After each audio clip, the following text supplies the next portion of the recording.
Ya, inilah pemirsa roket-roket Hizbullah yang menghujani kota Naharia yang diduduki oleh Israel. Sirine pun terus berbunyi tanpa henti saat rudal memasuki langit kota Naharia. Sistem pertahanan milik Israel, Iron Dome, pun terus dikerahkan untuk mencegah rudal-rudal ini jatuh di kota Naharia.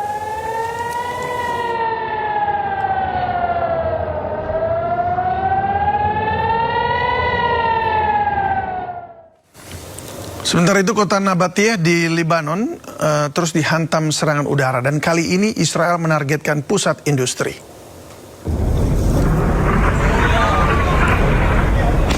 Rekaman video merekam detik-detik saat Israel menyerang kota Nabatiyah, Lebanon.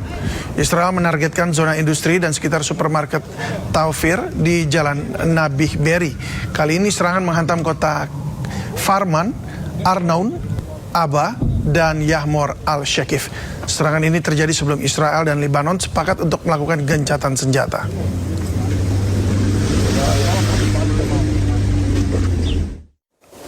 Jembatan Kasimia yang menghubungkan kota Tire dan Sidon di Lebanon Selatan rusak setelah diserang Zionis Israel. Kantor Berita Nasional Lebanon melaporkan 2 drone Israel menghancurkan jembatan tersebut. Sementara itu, tentara Israel memperbarui peringatannya kepada penduduk Lebanon Selatan, mendesak mereka untuk pindah ke utara Sungai Zahrani. Bentrokan di Lebanon meningkat pada 2 Maret setelah Hizbullah meluncurkan roket ke arah Israel sebagai pembalasan atas pembunuhan pemimpin tertinggi Iran, Ali Khamenei.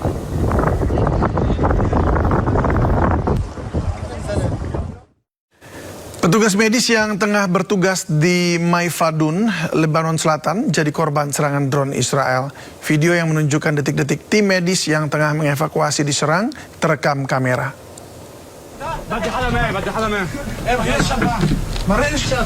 Nabatiyah Ambulance Services merilis rekaman kamera tubuh yang menunjukkan serangan terhadap mobil ambulans mereka di Maifadun. Rekaman video menunjukkan para medis yang tengah membantu rekan-rekan mereka yang terluka mendapat serangan ledakan, menghancurkan pintu kendaraan dan membuat salah satu dari mereka berteriak ketakutan. Media Lebanon melaporkan bahwa serangan terbaru Israel menyebabkan 4 orang tim medis tewas di Maifadun. Bahkan Kementerian Kesehatan Lebanon mengutuk serangan terhadap tim medis. Serangan sebagai upaya mengganggu penyelamatan dan sebagai pelanggaran serius terhadap hukum humaniter internasional. Total 42 orang tim medis tewas sejak 2 Maret.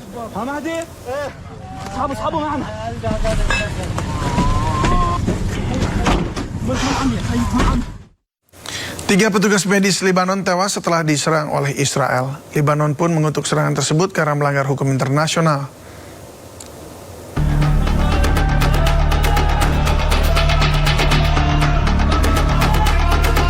Puluhan orang berkumpul di Nabatiyah, Lebanon Selatan untuk memberikan penghormatan terakhir kepada Mahdi Abu Zaid, seorang petugas medis Lebanon yang tewas bersama rekan-rekannya saat bertugas. 3 petugas medis tewas dan 6 lainnya terluka dalam serangan yang diduga dilakukan Israel di kota Maifadun. Para pelayat melakukan sholat jenazah dan membacakan ayat-ayat Al-Quran sebelum jenazah dimakamkan. من جديد يعني يثبت للعالم أن إسرائيل هي لا تراعي أي معايير وأي احترام للمواثيق الدولية. اليوم عم نزف شهيد كان عم يؤدي واجب إنساني. Sejak 2 Maret, 42 petugas medis tewas akibat serangan Israel. Lebanon pun mengutuk serangan tersebut karena melanggar hukum internasional.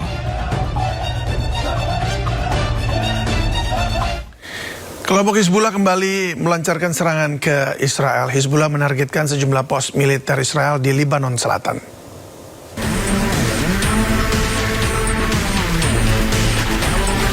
Pejuang Hizbullah merilis serangan drone hingga meledakkan pos militer Zionis Israel. Ledakan yang cukup besar dan asap tebal membumbung tinggi terlihat di pos militer Israel.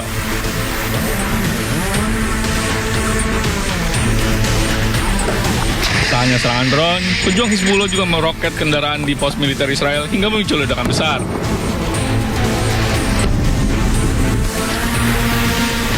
Sementara itu, pejuang Hizbullah juga menyerang perangkat militer taktis elektronik di Taibeh, Lebanon Selatan. Serangan ini terus dilakukan oleh Hizbullah karena eskalasi perang Hizbullah dan Israel semakin tinggi.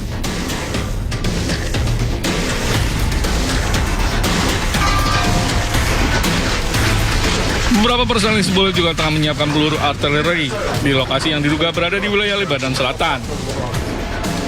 Serangan diarahkan ke permukiman Kiryat Shmona di Israel Utara sebagai balasan atas gemburan Israel ke Lebanon. Kiryat Shmona merupakan salah satu kota yang kerap menjadi target serangan Hizbullah di tengah eskalasi konflik di perbatasan Israel-Lebanon. Hingga saat ini belum ada konfirmasi resmi dari pihak Israel terkait dampak serangan tersebut. Hizbullah juga melancarkan serangan ke ujung utara Israel, tepatnya di Kiryat Shmona. Sejumlah kendaraan di lingkungan perumahan tersebut pun terbakar. Rentetan roket yang diyakini diluncurkan dari Lebanon menghantam Kiryat Shmona, memicu kebakaran besar pada sejumlah kendaraan di lingkungan perumahan. Rekaman video menunjukkan petugas pemadam kebakaran memadamkan api, sementara asap tebal mengepul di atas puing-puing yang terbakar. Dilaporkan tidak ada korban jiwa terkait dengan kebakaran kendaraan tersebut. Menurut media lokal, kebakaran disebabkan serangan roket yang terjadi bersamaan dengan pernyataan Hizbullah bahwa mereka telah melakukan beberapa serangan rudal di kota selama 24 jam terakhir.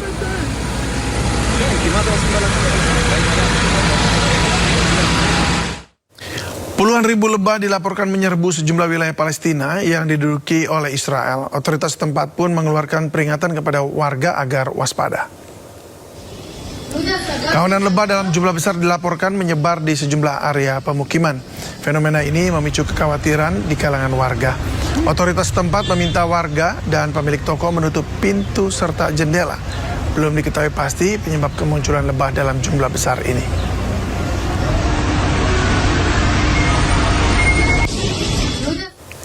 Gencatan senjata antara Israel dengan Lebanon resmi berlaku, dan kali ini gencatan berlangsung selama 10 hari.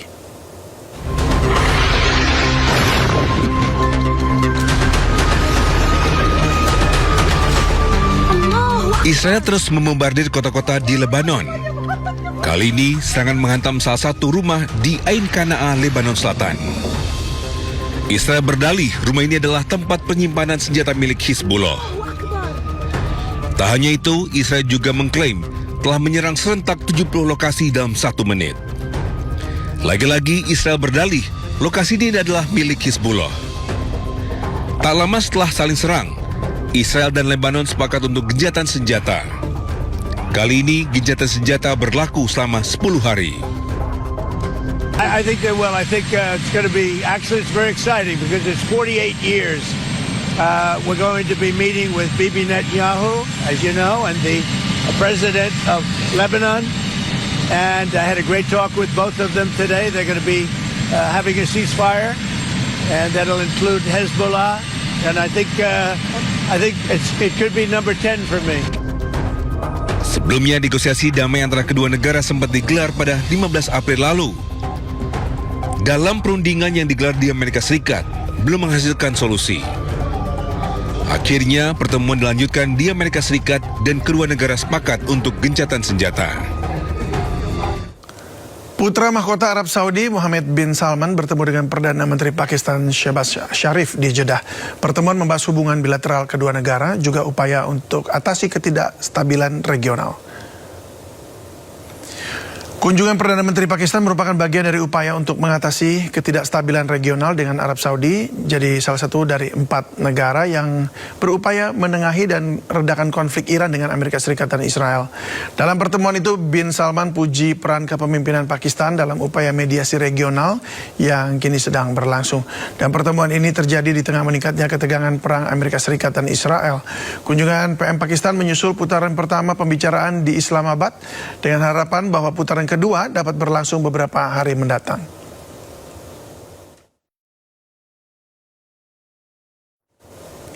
Ya, Jubir Kemlu Pakistan Tahir Hussain Andrabi mengatakan Islamabad akan terus fasilitasi dialog antara Amerika Serikat dan Iran setelah perundingan damai pertama berakhir tanpa hasil.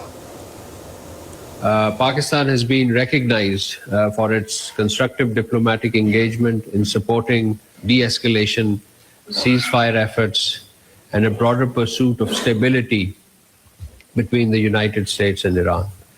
Throughout sustained interaction with both Washington and Tehran, Islamabad has sought to encourage dialogue, facilitate the exchange of messages, and helping create conditions and space for conducive and meaningful negotiations. Both in terms of scope and timelines, the DPM has also reiterated that Pakistan has been and will continue to play its role to facilitate engagement and dialogue between the two countries in the days to come. Menteri Pertahanan Amerika Serikat Pete Hegseth mendesak agar Iran lebih bijak terkait Selat Hormuz. Amerika juga mendesak Iran pilih lanjut perang atau sepakat dengan mereka. You like to say publicly, Iran, that you control the Strait of Hormuz, but you don't have a navy or real domain awareness. You can't control anything. To be clear, threatening to shoot missiles and drones at ships, commercial ships that are lawfully transiting international waters, that is not control. That's piracy. That's terrorism. But there is an alternative. As our negotiators have said, you, Iran, can choose a prosperous future, a golden bridge. And we hope that you do for the people of Iran. In the meantime, and for as long as it takes, we will maintain this blockade, successful blockade. But if Iran chooses poorly, then they will have a blockade and bombs dropping on infrastructure, power. Sementara itu, Menteri Pertahanan Amerika Serikat Pete Hegseth juga meyakini pemimpin tertinggi Iran Mojtaba Khamenei masih hidup tetapi luka berat. Thank you all for your time. I have a couple questions. I know you said a few weeks ago that Iran's supreme leader was wounded and disfigured. Do you have an update on whether he's even alive at this point? And then another question for you. Iranian embassy accounts are sharing an AI video of Jesus Christ kind of bloodily killing President Donald Trump.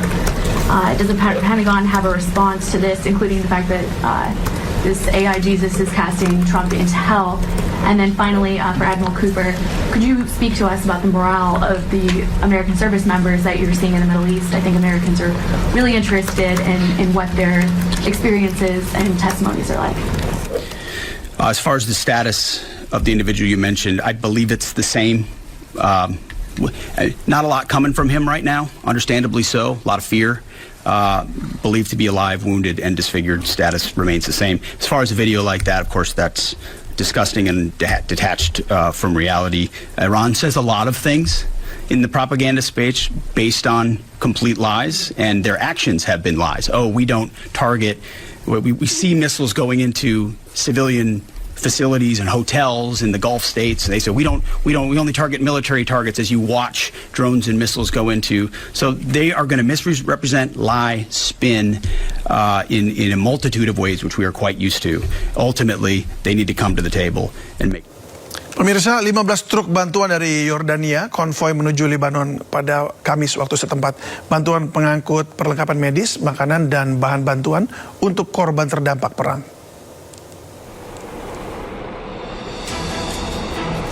Inilah bantuan kemanusiaan dari Yordania, menunjukkan truk-truk bantuan berbaris sebelum keberangkatan dari kota Zarqa, Lebanon. Beberapa di antaranya membawa tanda bertuliskan hadiah dari Kerajaan Hashemite Yordania untuk Republik Lebanon yang bersaudara. Konvoi tersebut kemudian terlihat melaju dari sepanjang jalan Zarqa Mafraq sebelum melintasi perbatasan Jaber menuju Suriah. بناء على التوجيهات الملكية السامية سيرت الهيئة الخيرية الأردنية الهاشمية اليوم وبالتنسيق والتعاون مع القوات المسلحة الأردنية ووزارة الخارجية وشؤون المغتربين قافلة مساعدات مؤلفة من 15 شاحنة تضم مواد طبية أدوية ومستلزمات طبية وكذلك مواد غذائية ومواد إغاثية. Menurut angka yang ditulis oleh Unit Manajemen Risiko Bencana Lebanon, jumlah pengungsi tempat di penampungan telah mencapai 141.613 orang, sementara jumlah korban tewas sejak awal konflik terbaru mencapai 2.167 orang, dengan 7.061 lainnya terluka. Ketegangan di Timur Tengah meningkat setelah Israel dan Amerika Serikat melancarkan operasi militer terhadap Iran pada 28 Februari lalu. Tehran membalas dengan serangan yang menargetkan wilayah Israel dan kepentingan Amerika Serikat di seluruh kawasan tersebut. Konflik tersebut meluas ke Lebanon, ketika Hizbullah mengumumkan intervensinya sebagai balasan dendam atas pembunuhan pemimpin tertinggi Iran, Ali Khamenei. Gencatan senjata antara Iran dan aliansi AS Israel mulai berlaku pekan lalu. Meskipun masih ada perselisihan mengenai apakah gencatan senjata tersebut mencakup Lebanon. Perundingan antara kedua pihak berakhir di Islamabad pada hari Minggu tanpa kesepakatan.